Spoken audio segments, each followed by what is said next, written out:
Assalomu alaykum. Sahiy qalbi aziz o'quvchilar, hozir men sizlarga Alipay programmasida registratsiyadan o'tishni o'rgataman. Buning uchun biz Alipay programmamizga kirib olamiz. Xo'p. Mana Alipay programmamizga kirib olamiz. Bundan ikki xil usulda ro'yxatdan o'tsa bo'ladi. Ko'pchilikda email desam ko'pchilik tushunmasligi mumkin. O'shaning uchun telefon raqami orqali registratsiyadan o'tamiz. Buning uchun mana shu 86 ni O'zbekiston kodiga almashtirib olamiz. O'zbekiston kodi +998. Endi lupaga O'zbekiston deb yozamiz. O'z deb yozsak o'sha mamlakat kodi chiqib keladi.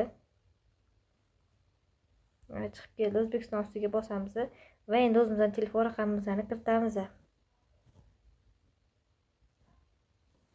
Telefon raqamimizni kiritganimizdan keyin mana bu yerda next tugmasini bosamiz. Va mana shu agree degan tugmani bosamiz. Mana login SMS deb keladi. Biza shu SMS ni bosamiz va bizga parol SMS orqali keladi.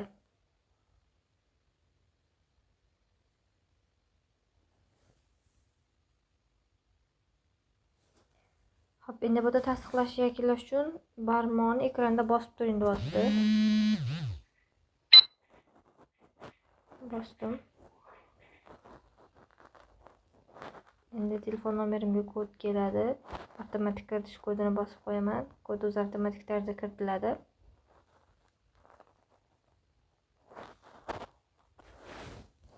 Mana SMS ham kiritib oldik. SMS kiritib olganimizdan keyin bu yerda mamlakat belgilagin deyapti. Mamlakatni belgilaymiz. O'zbekiston deb. Undan keyin identifikatsiyadan o'tishni boshlaymiz. Mana Alipay programmamizga kirib oldik. Endi mana bu dumaloqchaga o'tib, akkaunt degan joyga o'tib, настройка tugmasini bosamiz.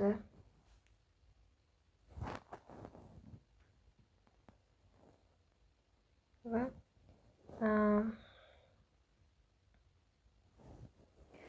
account security degan joyga kiramiz.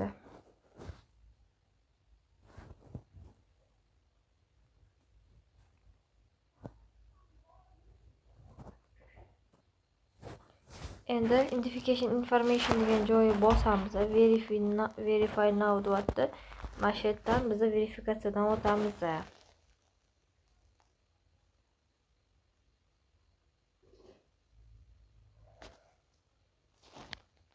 Mana verifikatsiya joyiga kelib oldik. Endi O'zbekiston belgilaganimizdan keyin kimdadir pasport, kimdadir ID karta bo'ladi. Xo'p. Biz endi mana bu to'ldirib olishimiz kerak bo'ladi. Birinchisiga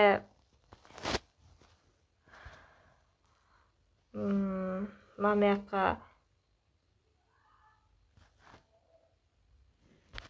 bosilmayapti. Qarang hozir. Mana bu yoqqa pasportimizga yozilgan ismimizni ingliz tili lotin harfida kiritamiz, kiril harfida emas. Keyin mana bu yoqqa pasportimiz seriya bilan raqamini kiritamiz. Mana bu yoqqa jinsi degan joyga male family turadi. Ayol bo'lsa family, erkak bo'lsa maleni belgilaymiz. Mana bu yoqqa tug'ilgan kunimizni yozamiz. Mana bu yoqqa kartamizni amal qilish muddati, ya'ni tugash srogini yozamiz. Berilgan sanasini emas, amal qilish muddati degan joyini yozib qo'yamiz. Xo'p, endi o'zim uchun yozib olaman men. Yozib olganimdan keyin pastdagi submitting tugmani bosdim va menda mana bunaqa yozuv chiqdi. Endi mana bu yoqqa kirib kartamizni skaner qilib olishimiz kerak. Xohlasak skaner qilamiz, xohlasak galereyadan rasmni shunda kapirativ qo'yib qo'ysak bo'ladi. Men bu yerda skaner qilgin deyapti. Men bitta galeriyadan olib qo'ygin deyapti. Endi men galeriyadan olib rasmimni qo'yib olaman.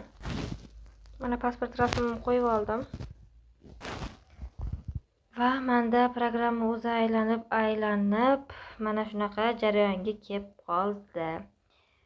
Endi men to'liq registratsiyadan o'tdim, verifikatsiyadan o'tdim. Endi bemalol yuvang sotib olsam bo'ladi. Bundan oldin bitta ish to'g'rilab qo'yishimiz kerak. Mana bu yoqqa nickname degan joy bor-ku, o'sha joyga o'zimnikimni yozib qo'yishim kerak bo'ladi. Bu o'zim uchun kerak.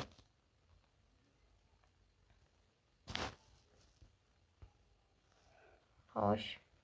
nickname degan joyga men o'zim doimiy nickname yozishim kerak. Shu mennikim. Mana bo'ldi. Xohlasanglar rasmiylarni qo'ysanglar bo'ladi. Glavniga. Xohlasanglar boshqa name card degan joyidan har doim biz Alipay'imizdan to'ldirmoqchi bo'lsak, o'sha qotib name card degan joydan shunday QR kod skaner qilib labor polichkalarga tashlab bersak, ular bizga yuvang olib to'ldirib beradilar. Shunaqa gaplar. Hop. Endi Alipay Home degan joyga o'tamiz. Pay degan joyi bor. O'sha yerga kirsangiz QR kodimiz chiqib keladi. O'sha orqali